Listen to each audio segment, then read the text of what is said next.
What is up, everyone? Bleeding Blue Podcast, episode 117. We are back at it again, live. Actually, not live, unfortunately. But we are in Dunedin, Florida. Watching some spring training games. It has been awesome. We just came back from a game against the Atlanta Braves. Yeah. Blue Jays versus Braves. They had a pretty decent lineup in there. They got all the good regular guys. Varsho, Barger, Heineman was there. David Schneider. Yeah, we got got good. A reaction from Springer too, which is very rare. Springer was there, and spoke to him. Not really spoke, but more like acknowledged that I was an existing human being, living and breathing, which is nice. So in-game reactions from Springer is pretty rare. It's pretty rare, yeah, and I think it was because after the whole Houston Astros allegation, that was the big thing that happened. But this is our first ever live in-person podcast right here. Yeah. And it is pretty incredible, and we are very excited to do this podcast with you guys in person. So, but let's get started. Let's get right into it. Do you have any players? 17. We are episode 117. Yeah. Who wore 17 on their backs? Well, I think the most obvious one is our favorite player of all time, Mr. Joshua Patrick Allen. Pretty easy answer. Yeah, well, for me, obviously. We have Josh Allen. We have Jeremy Lin, who had a very good run back in 2011 when he was on the Knicks. We have Devontae Adams, very good wide receiver, plays for the LA Rams. Some soccer players. I know you're not a fan of soccer, but we have to list them off. Kevin De Bruyne, very good center midfielder. We have Philip Rivers, who came back for the Colts this year, which is pretty cool. Very good quarterback. Keenan Allen, Nick Foligno, one of the worst trades in Leafs history, which we will talk about later on the podcast, sadly, about that team. Boy, has it gone wrong. Couple other guys. Not many people were 17. I'm just looking at the list here. You got your special guys. You got your Josh Allens. You got your Nick Folignos. You're good. Is Nick Foligno really special? No. He's not. It's all right though. He's first round pick special for Kyle Dubas. Yeah, apparently he was special. He's a necessity for the team back in, what was it, 2020? Yeah, back in COVID year. COVID years. Yeah, first round pick. Played okay. 7 games. 7 games for the Leafs. How did that first round pick turn out? Do we know what happened, or is it like? I don't think it was very good, but regardless, it's a first round pick. Regardless, it's a first round. Yeah. For 7 especially, games. Especially for hockey, where first round picks mean something. Like it's almost. I feel like the ability and like what you're gonna see in the outcome of a player who's a first round pick usually turns out pretty well. Like I feel like most of the best players that are in the NHL are first rounders. It's not like baseball where you have a lot of like people that are signed from the Dominican Republic or outside, or they're being signed. They're like a 5th round or 29th round pick like Jacob deGrom or something like that. Yeah. Or 29th round, like these random dudes, or David Schneider, who's like barely even made it. Like you have with hockey, that's the big thing is like you got your first rounders, and those guys are gonna be really, really good for your team. Like from 18 years old, like a Macklin Celebrini, as we see. I'm not even sure if that draft class was very good. So I don't know. Fair enough. But before we get into your hockey discussion, let's talk about Blue Jays baseball. Let's talk about the baseball in the WBC that has been going on. Very, very exciting stuff. Obviously, the game that we just saw, Eloy Jimenez, a new guy on the team that has been showing some prominent success in his starts with spring training games. And it's very, very, I guess you want to say, it's exciting because of the fact that it's another player that's good, but will he have a roster spot on the major league roster? Probably not. Yeah. But again, it's a cool story. We'll see what happens. He's willing to go to the minors, so that's good. So if he's producing in the minors, and obviously somebody's going to get injured at some point, who knows what happens. Yeah. But it's looking good. The WBC has been awesome so far. Yeah. We have a lot of really, really good teams competing. USA is absolutely filthy. Let's talk about them for a minute because they are disgusting. They are a team that is absolutely stacked, and I think it's safe to say that they are almost 100% going to make it to the finals, at least for the WBC. You think so? Yeah. Okay. I think so. Like, Yeah, that roster. Yeah, if we look at this starting lineup, it is pretty disgusting. We have guys like Aaron Judge. We have guys like Bobby Witt Jr. leading off. We have Kyle Raleigh, who led the league in home runs last year. We have, their least successful player on that starting lineup is Byron Buxton and Bryce Terang, who are some of the most underrated players in the MLB right now. Yeah. And they're their least, what's the word for it? Not as good as any of the other guys. You got Ernie Clement coming off the bench, who played really well in his starting game against, who did they play that he did really well against? Great Britain. I think it was Great Britain. He was like 3 for 4. He had a couple RBIs. He was fantastic, but yeah, I think this USA team is definitely going to go far. I agree with you on that point. I think another team that obviously. Oh no, I forgot to mention even the pitching. You got Paul Skeens, who pitched really well last night against Mexico. Tarek Skubal, who only played one game but is surprisingly leaving the team and going back to Detroit. Yeah, I mean, he's so valuable to that team, and this is the last year of his before he becomes a free agent. So I think what Detroit is understanding is that this guy is like there's a lot of money that is out there for this guy, and he is worth a lot, and they do not want any sort of risk or freak injury happening to Tarek Skubal. And I get it to a certain degree. Like, WBC it can be dangerous. We saw what happened with Edwin Diaz a couple years ago, where he literally just jumped in the air for excitement after his team won, and then ended up getting injured. So and missed the entire year. Like, I don't even know how he does that, but yeah, that was tough. So I understand it. I understand why you got to be careful. Whereas Paul Skeens plays for the Pittsburgh Pirates, have no chance of making it to the playoffs, really. Like, maybe they can, but like, again, Paul Skeens can pitch, and he's got an insane team around him, so it must be fun for him. I'm sure he wants to be with that team as much as he can. Oh, 100%. Like, he's not a part of a successful team. We have other guys like we did mention Bryce Harper, Kyle Schwarber, Alex Bregman, who came off a great year with Boston. We have Roman Anthony, another Red Sox player. We got pitching. We got even Clayton Kershaw, who was probably playing his last few games. That dude's the definition of washed. Who was already retired. He will be playing. Sorry. Yeah. We have Logan Webb, who had actually a pretty good first start a couple of days ago in their first game. Who were they other facing? guys. They were facing Brazil.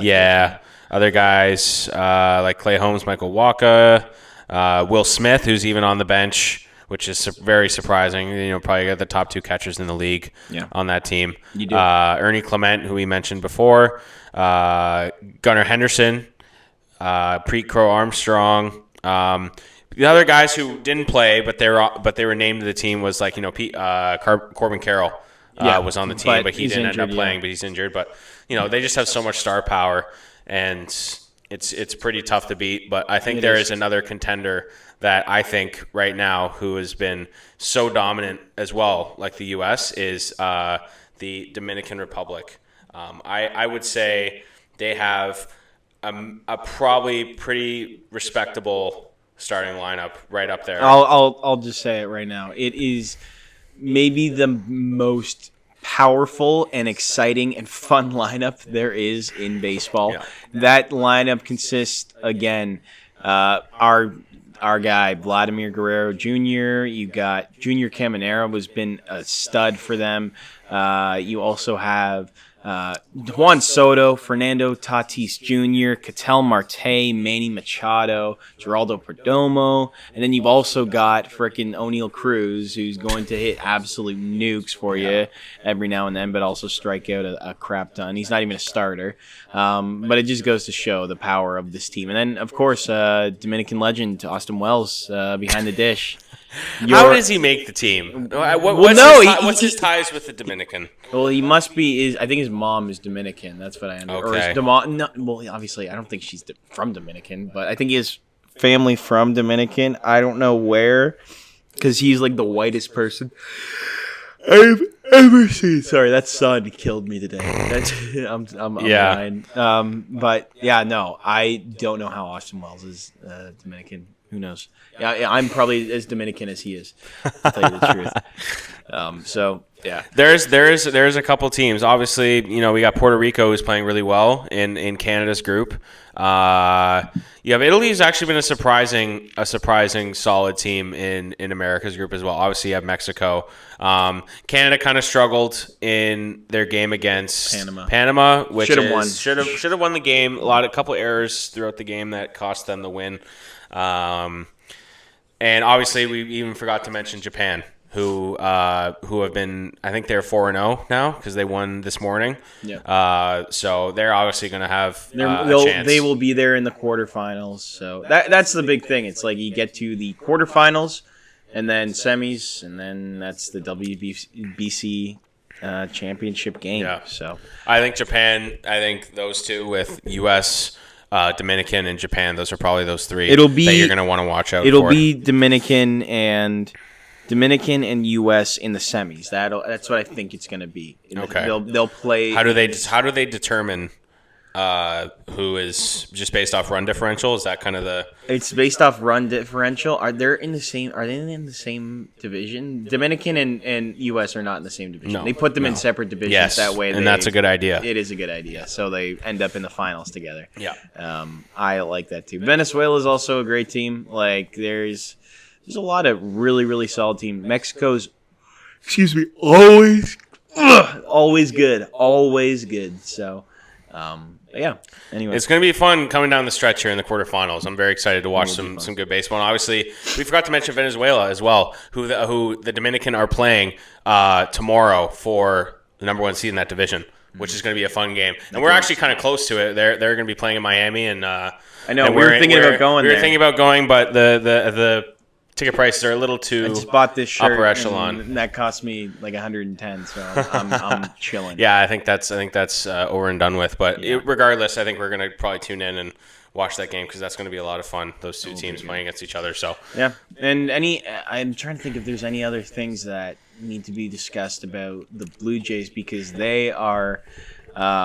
They had a rough start in spring training. Obviously, it doesn't matter. They're 7-8 right now. I mean, like they've come back. I think I don't know what win streak they're on, but they're not a team. Again, it's spring training. We don't have to worry. Literally if Vladdy or I don't know Akamoto or whoever went 0 for like 50 in spring training. Yeah. I honestly wouldn't even be worried. No. It's like it's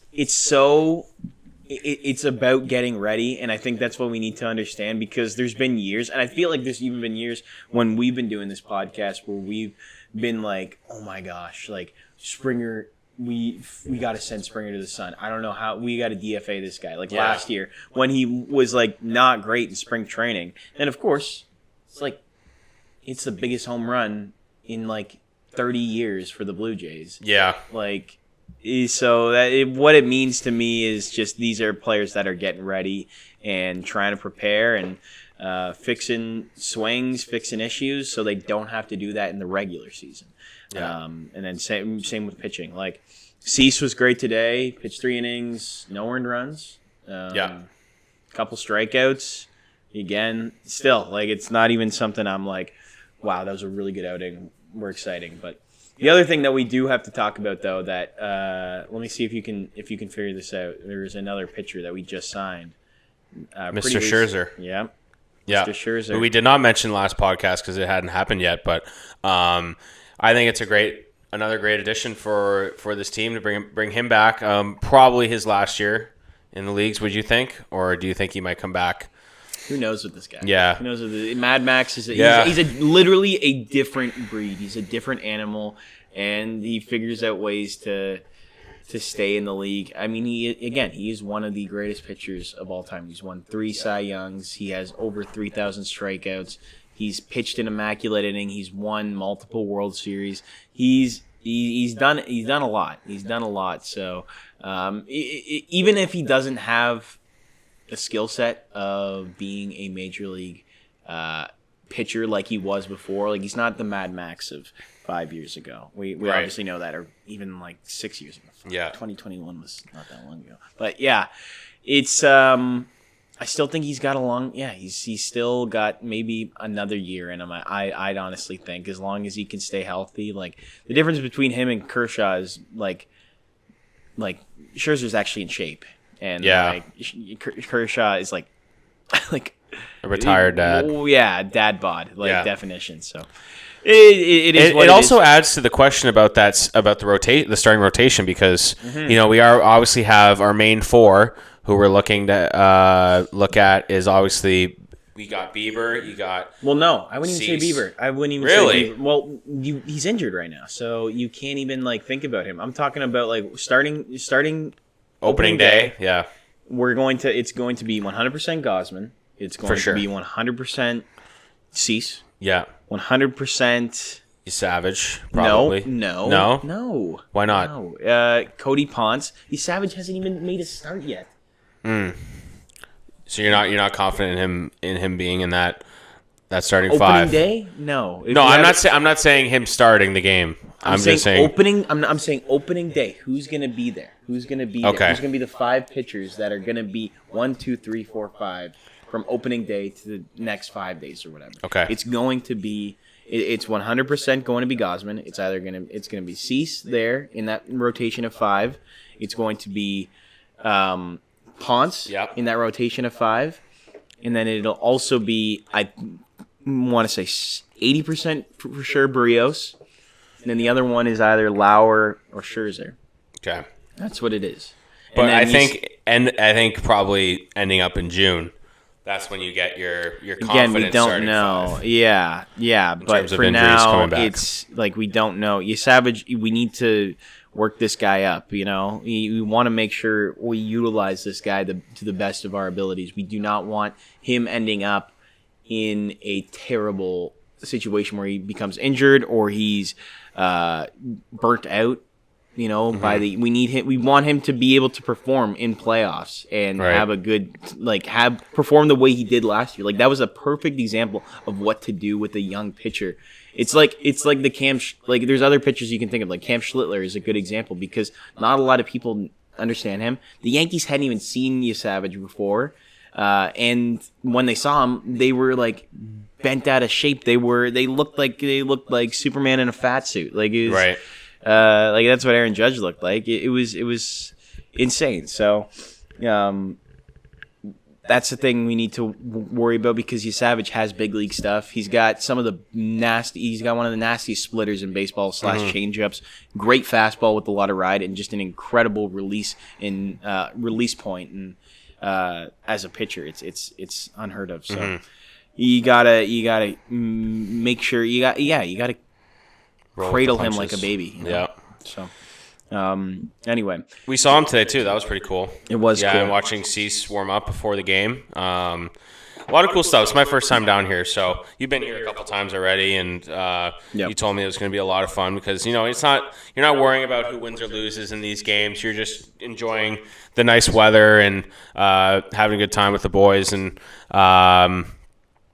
watching some great players pitch and hit and, potentially interacting with them, which was cool. We got to say what's up to John Schneider, which was pretty cool.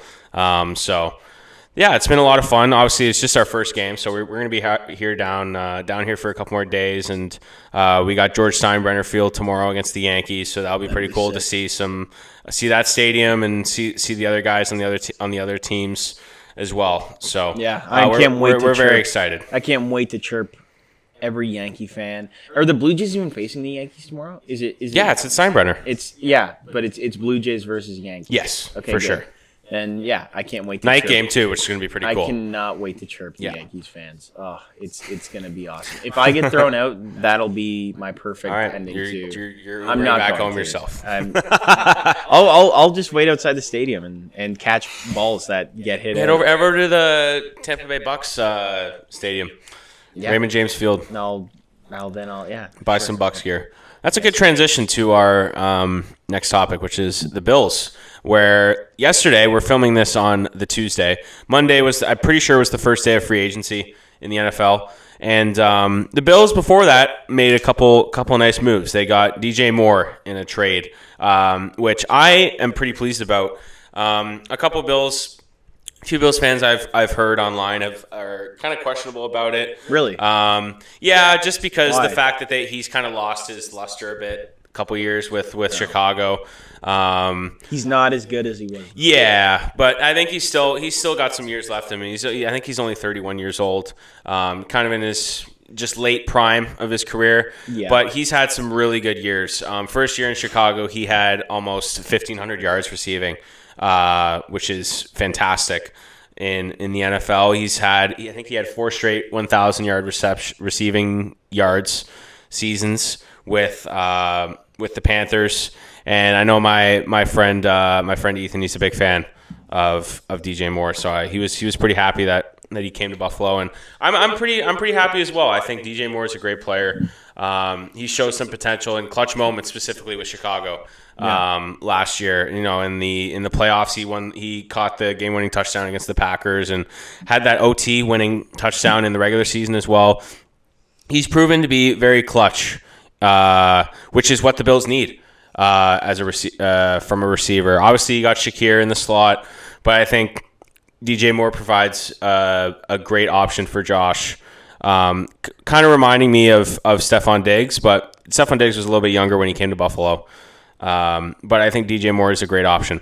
But I think there is definitely another person we could add to that receiving core. Yes, who for sure. Who else is a potential trade target that you would, or trade or free agent? I mean, I doubt all the big free agents have pretty much been off the board right now. Yeah, yesterday was crazy. There were so many people that got traded or dealt or signed by other teams, like Mike Evans, for example, who has been with Tampa Bay for, I want to say, 12 years. He just got signed by the 49ers, which is a crazy acquisition for them.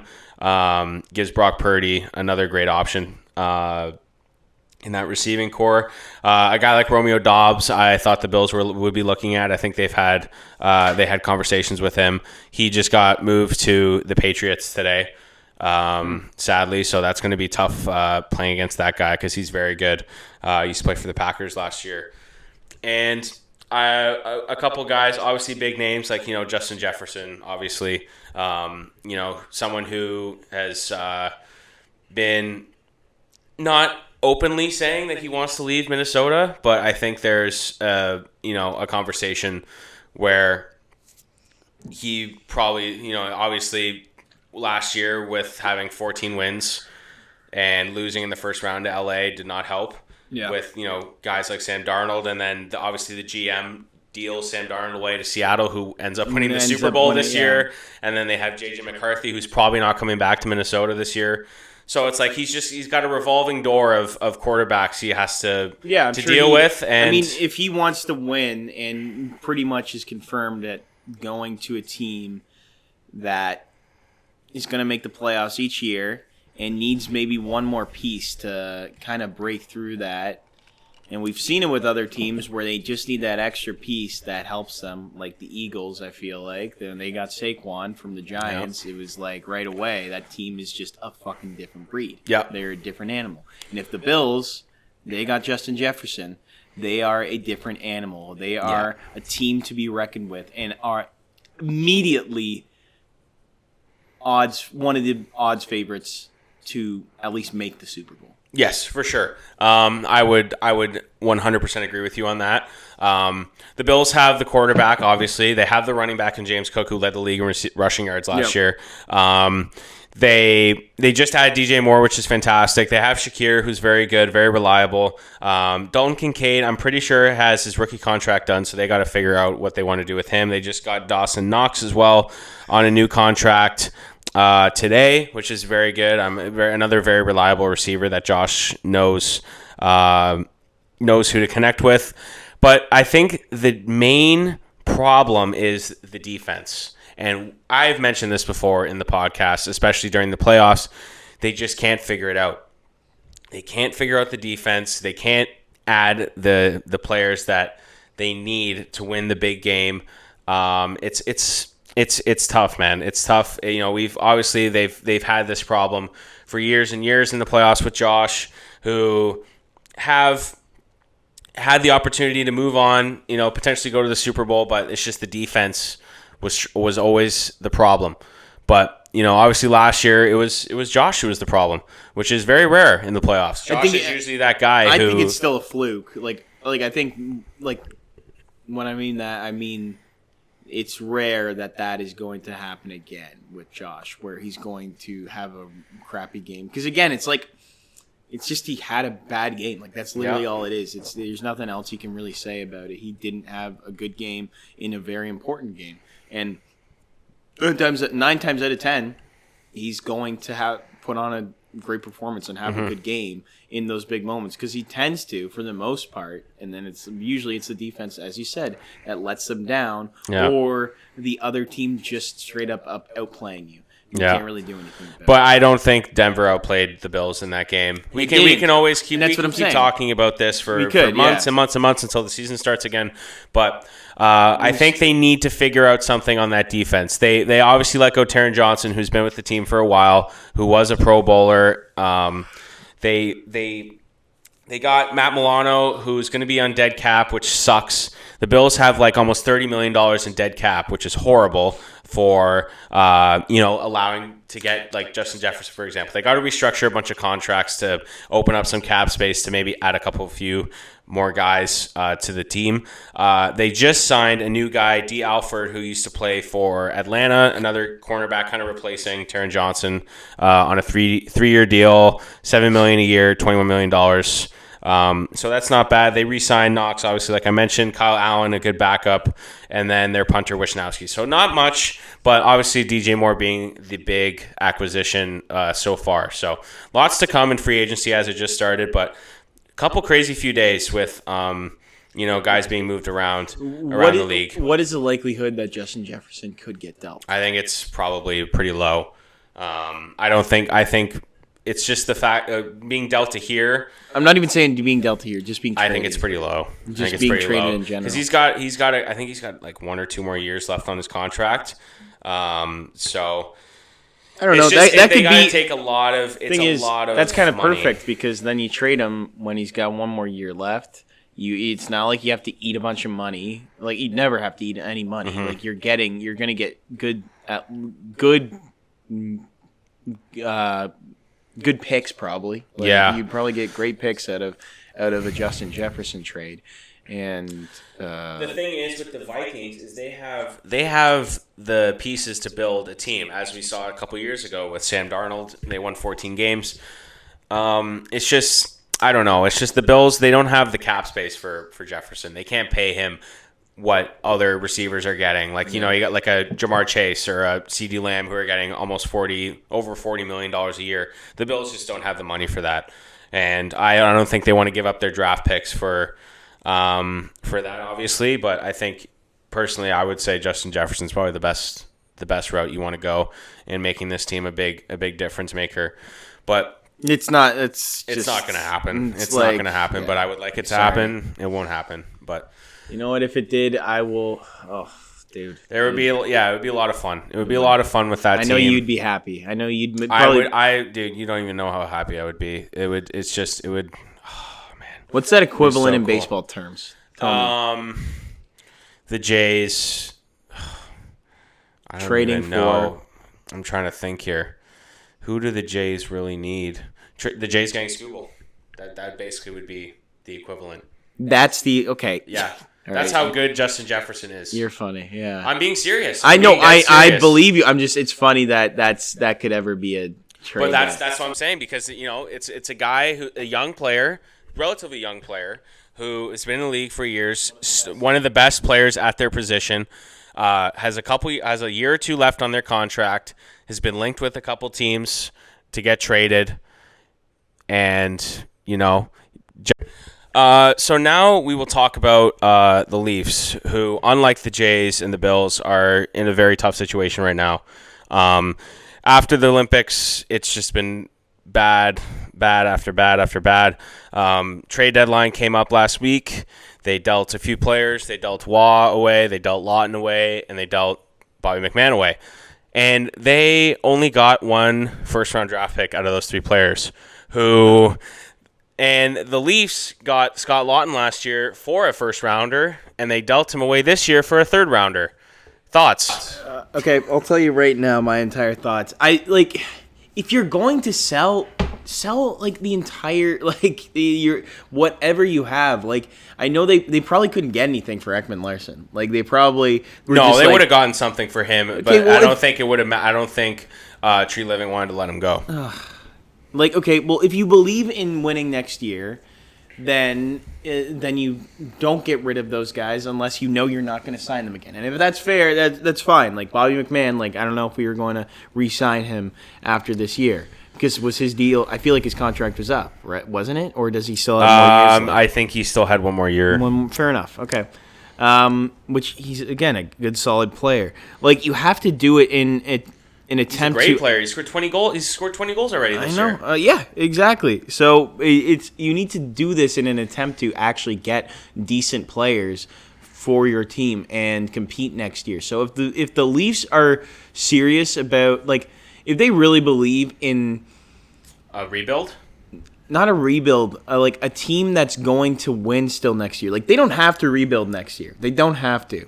If you mean rebuild, I mean they are just going to sign a bunch of free agents, and that all depends on if it's a good free agent class or trade for a bunch of players. Because if you want to be competitive next year, that's what you're going to have to do. Your team is just lacking skill. Like, that's the biggest part of it, and skill. And I think the other thing is leadership too. You do not have a leader on your team, and I've said this from the beginning. I've been an Austin Matthews hater. I've been an Austin Matthews hater for a while, and he led the Leafs. Not the Leafs, sorry. He led the U.S. to an Olympic gold medal, though.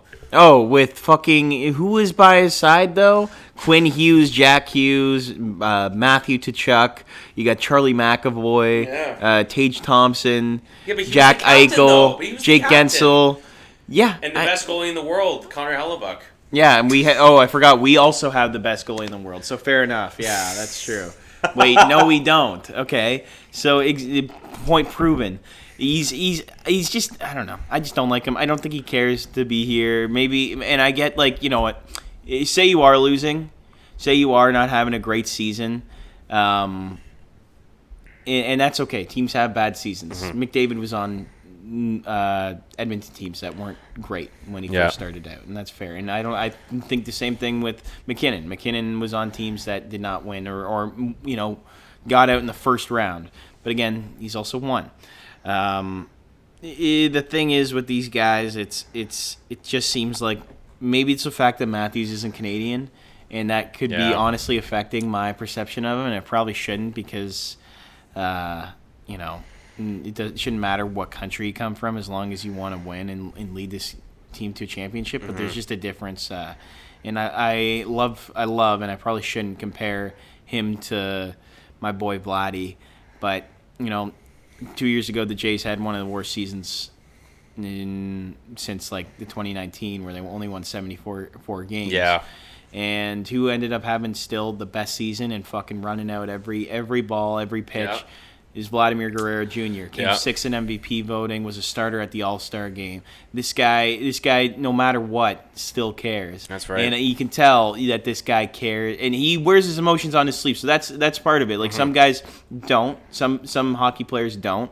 Whereas Vladdy, He wears his. No one he on wears the his- Leafs does that. He wears his heart on his sleeves, and you know that's okay. Like some people, it'll be internal. Like when they get into the locker room, that's when they have their freak out moments, and that's where they don't want people in the crowd to see. But it's hard as a fan to want to cheer you on when you don't see those moments of like pride and care for your country. It's just and for your city at least. I don't know. Yes, It's just- I agree. It's just I've seen what the peak looks like and what the absolute best of somebody who cares and wants to win and loves the city more than anything in the entire world. None Loves of those- Toronto, Yeah. Toronto more, and that's Vladdy. None of those players on the Leafs Austin have Matthews doesn't have that where if he's in the streets of Toronto, he gets stopped. He's not gonna stop by. He's gonna try and hide and duck. Yeah. That's just my perception. I'm a I think Vladdy maybe. stan. I think that I'll glaze the fuck out of him till the day I die. I think that World Series run last year really helped. It did, but case. I still love that guy. Like I loved him. Like, and you're right, because when they won the ALCS and when he's looking up at all the fans, looking around, like tears in his eye, having a full circle moment. Yeah. Like there's not one guy on that team that cares more. You know, and he's just Yeah. like he does it with everything. It's sliding into home. It's Yeah. beating out a ground ball in Yeah. the 10th inning of a game against the Houston Astros Yeah. in a playoff push. It's even when he's struggling, this guy is still. Another guy like that who I really commend for is Josh Ernie Allen? Clement. Oh yeah, And you can mention Josh I was Allen. gonna say too. Josh Allen because I know know. I like to glaze Vladdy. You like to glaze Josh Allen. That is true. That is very true. And we'll do that. And that's another guy though that cares about the city. No, Josh is And the where's his biggest. heart? Where's his heart Oh on my his God. sleeves? And Josh Allen is. how can you not love that guy? You know. Even if you're a Patriots fan or You can still AFC respect- his team, you can still respect the guy. If you have no respect for that guy, I'm never talking to you.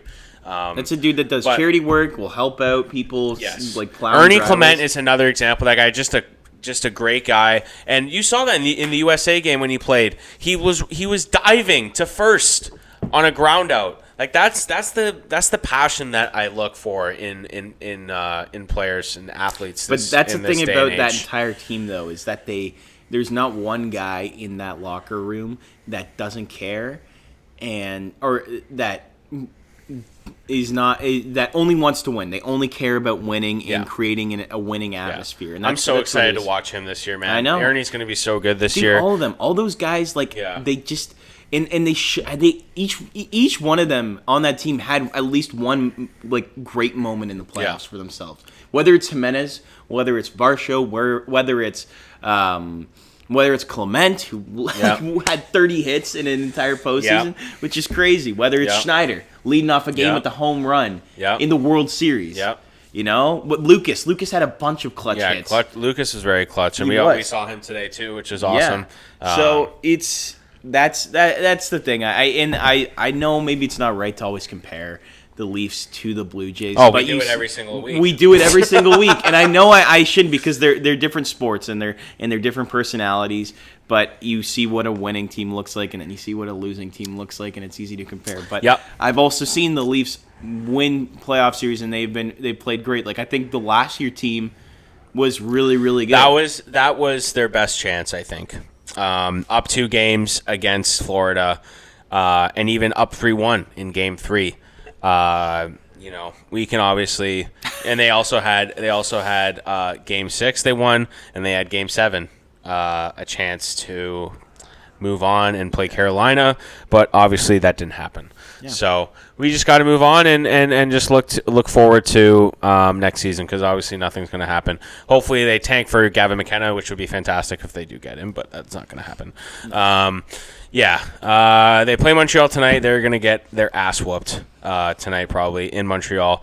They have Anaheim on Thursday, Buffalo on Saturday, who, let's just have a quick moment for Buffalo Sabres fans. You guys are back, and it is awesome to see because they are lighting it up. That game a couple days ago against Tampa was fucking electric. I watched the highlights of that game. I don't think I've ever seen a more electric game That's crazy. in my life. It's so cool seeing Buffalo succeed in the NHL. Obviously, being both Bills fans, I will be definitely rooting for the Sabres this postseason if they do make it, which it looks like they are, and I'm very excited for it. That team is so electric, so much fun to watch. I hope all the success for them. Yeah, I'm probably gonna be rooting for either the Sabres or the Habs. That'll be my team. You know, right, let's move on. Let's move on. I'm kidding. I know you're kidding, but let's move on. Let's move into our top 5. Obviously, we missed last week, so we couldn't do every single decade. But Oscars is coming up this weekend, which we're very excited about as movie fans. So we're just going to do 21st century movies, top 5 21st century movies. This is going to be a tough one for us because we watch a lot of movies this day and age as we're younger and we haven't watched all the old school movies. So this is gonna be a fun list to. This will be a good one because to grade. We have seen a lot of these. And are we doing 2000 to 2026? Yes, we will include movies from this year as well. Okay. If you want to. No, that's fine. I haven't seen many from this year either. So let's just quickly look back on the last top 5 and see who won. Actually, no. This is. Yeah. Okay, you won last one. Let's go. So you will go first, my friend. Okay. Easy first pick. I think this is one of the greatest films ever made. I think it's this director's. I'll say actually his second best movie. And There'll Be Blood. Good choice, Mr. Number 1. Mr. Paul Thomas Anderson. One of the best There movies of all Will time. Be Blood at number 1. I am going with this director's my favorite movie from him. Maybe not his best, but my favorite, The Dark Knight at number 1 for myself, Mr. Christopher Nolan.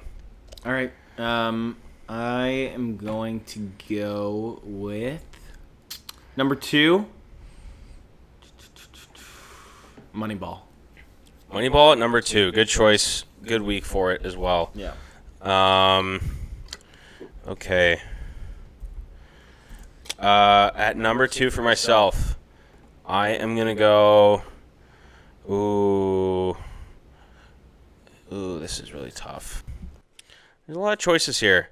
I'm going to go with Spider-Man Across the Spider-Verse at number 2. One of the newer movies that I've watched, and I've rewatched extensively. Just fantastic. Probably my favorite animated movie ever. All right. Another classic of 2007, a year with lots of many good movies. Number 3, my pick is No Country for Old Men. Very good Joel choice. and Ethan Coen. Very good choice. Very good choice there from Mr. Holmes. Yeah. Number 3. My number 3. Okay, I will go with another very recent movie in the 2020s. I will go with Dune Part 2. I will go with Dune. Part 2. I saw it in theaters 3 times, so you know that I am a big fan of it. I saw it twice. And I saw it in IMAX, and it was one of the best movie experiences of my life, made by Canadian Denis Villeneuve. What a legend, man. I'm so excited for Dune Messiah coming out this year. It's going to be fantastic. It's one of the more proud directors that are like one of the more proud Canadians that I'm. He's so good, man. Part of Canada. Just says every right thing, man. Everything he supports local. He supports local. I might have to local filmmakers. He's fantastic. He's so good. He's done a couple. The fact that Dune Messiah and Avengers Doomsday is coming out on the same day, that's going to be one of the best days ever in a movie theater. That's up there with Oppenheimer and Barbie. That's going to be one of the best Oppenheimer. One of the best days in the movie theater. Yeah. I am so pumped for that. I did not know that. That's actually I'm sick. so pumped for that. It's this year. It's coming. Late December. Yeah. Wow. Right before Christmas. Early Christmas gift for us. All right. My number 4 pick. I'm gonna go with Pixar. I'm gonna go Finding Nemo. Finding Nemo. Great choice. Great choice. I mean, there's so many different Pixar. Did not expect that out of you, but great choice. There's so many different. Well, like, I have to consider that like this is my childhood that I'm growing up with as well. That's and right. I need that to is true. Consider some of the movies that I've grown up with, and Finding Nemo's one that I can watch anytime and still enjoy it. Like most Pixar movies, like I think Pixar is like, I'll even say I still think they're like Pixar is still underrated. I know they're so popular, but like people don't realize like how universal these films are and Yes. how you can watch them at any time. You can show them to a person who hates like animation and kids movies and children or whatever, and they'll be like, especially okay. early Pixar too. I think early Pixar was the greatest at doing that. I think from 1995 to like 2015 or whatever, whenever like the last good Pixar movie was I think Inside Out. Like I know, really? Coco. Coco's really good. Soul was fantastic too. Soul I was love good. Soul. I know, but Soul like was when great. they were like every movie was a banger. Like when it was like Cars, Wall-E, Ratatouille, Incredibles. I watched Cars on the plane here. Yeah. I've never had more fun. Yeah, I've watched it like 15 times, but it amazes me every single time. The reason I picked it. Finding Nemo though is I think the visual effects in that movie are just like not visual animation, because it is visual effects though. The animation of all the fish, all the water sequences is just like the appreciation for that is just incredible, and the work and effort that goes into something like that is just truly special, truly special. Yeah, that's a great choice. And I was debating Up too, putting that there. But I'm sorry. Great choice. I just can't believe that I have not picked this yet. We have not picked any Lord of the Rings movies.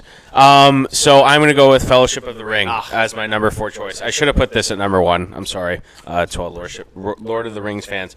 The first one is easily the best movie in my opinion. That like 15 to 20 minute portion in between where all of the Fellowship is together and they're just fighting everyone. That is the best part of the trilogy, no doubt. There's no better part in that trilogy other than maybe the ending of the scene, Return of the King, but like or the fight at the end of Two Towers. I think that like that part when they're in the mines, that is so sick. When they're fighting all the orcs, it's so fucking cool. That's great. And no, like just the scene, like it's I think it's the same thing. The same reason, like, you know, people love like team up movies and Avengers movies is because you have all of these different characters coming together.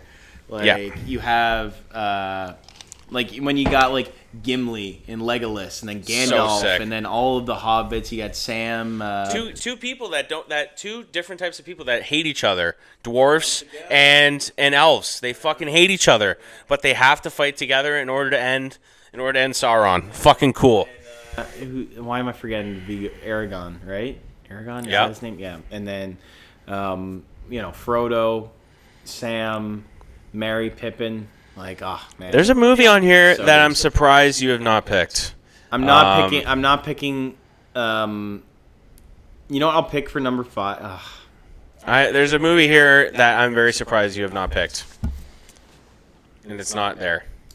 I don't think It's very hard. It's very hard for this because we're doing 21st century, 25 years of, or 25 and a half, I'd like say. my list, like, I had to put a pick. Okay, if my number 5 pick, let me think. You know what? I'll do it. I'll do a superhero movie because I feel like you gotta have one in there. Spider-Man 2, easily 2004. Yes, that's a good choice. That movie is so fucking good. That movie, man, like I don't know. Like there's just like some realism about that movie. We all know like the reason why Stan Lee created that character of Spider-Man is because of the relatability and the fact that he wanted somebody that is just a regular average person, not somebody from another planet, is just a person living in New York City but also happens to be Spider-Man, a freak of nature. And you totally, I don't know, you just like, you sympathize with this character, and in Spider-Man 2 you totally do with him, and it's a redemption story.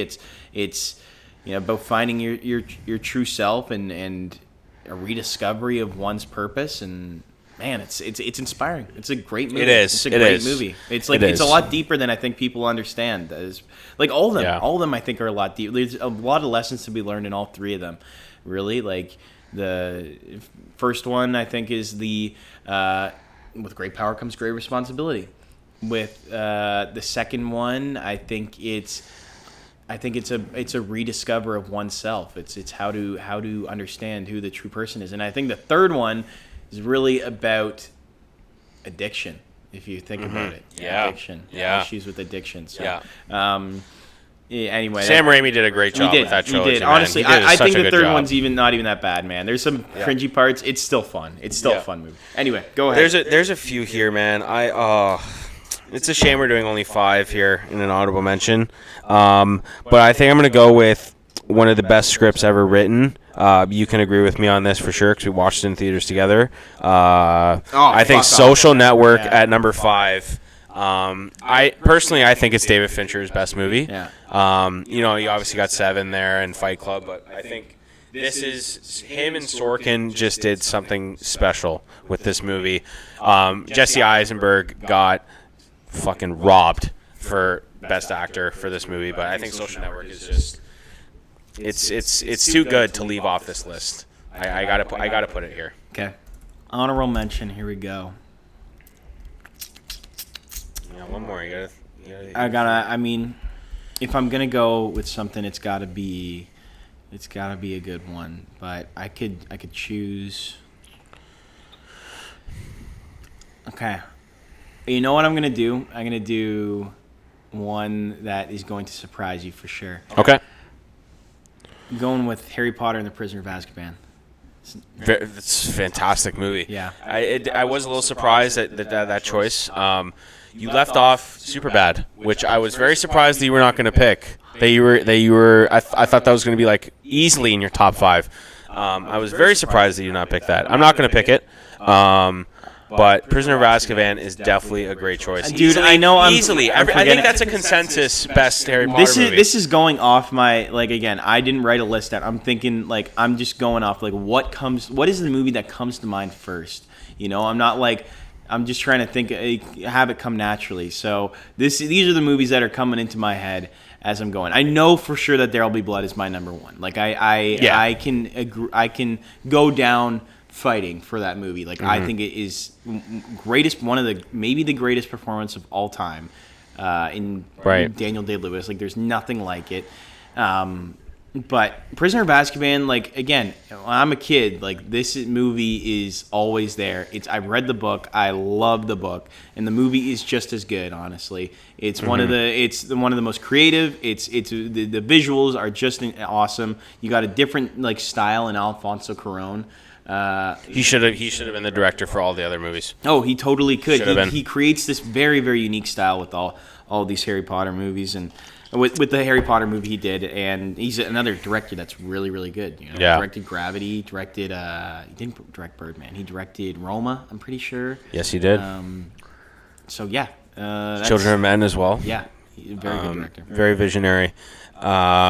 This is really tough for me for honorable mention. I have a few here that I'm looking at. But I will go with a movie that I can turn on, and it's so rewatchable, very short. One of the best performances of the 21st century for sure. I'm going to go with Whiplash. I'm going to mention with J.K. Simmons with a fantastic performance. It's just so rewatchable, man. So rewatchable. I love Whiplash. That's probably going to be my movie I'm going to watch on the plane ride back. It's just so good. So good, very rewatchable. Let me just see a couple movies that I didn't have. We obviously didn't mention Interstellar, which I'm sure a lot of people would have put on their lists. I really like it. I've only seen it once though, and I need to see it. Okay. I liked it when I watched it. But Right. Yeah, obviously movies like Parasite that we left off, which are fantastic. Movies like Prisoners, Inglourious Bastards, Kill Bill, Tarantino. There's a lot of Tarantino movies here that we can mention. Wolf of Wall Street, which you mentioned that you watched recently. Hollywood is really good. I wouldn't say it's really good, but maybe not top 5. Mm-hmm. Killer's Flower Moon is really good. Oppenheimer. Yeah, Oppenheimer. We did not mention a personal favorite of mine that I really love is the new Batman, and I am so excited for what that next one's going to be, and what Matt Reeves is going to do to it. I am super stoked. But last question, I will leave off with you before we head into Oscars weekend. Who is your pick for Best Picture? Hamnet for Best Picture. Why is that? I was going to put it as my number 6. I actually just forgot. Hamnet is one of the best, most emotional films I have ever seen. In the theater, man, it took me maybe it's just me personal because I'm one of those guys that really will get into the movie and sob. If I'm gonna watch a movie, you shed a tear. I shed a tear. Wow. I shed multiple tears. At wow. That movie. I shed multiple tears at that movie. So it was it was a tough one though. That one was probably one of my favorite probably the best movie this year I've seen. So That's a very good choice. I have not seen it yet. I'm waiting to watch it. So what do you think's gonna win? I think personally, One Battle After Another, I would say, is my favorite this year. But I think what will win is Sinners. Most Oscar nominations of all time. Sinners will. And I think Michael B. Jordan will also take Best Actor. You think it deserves it though?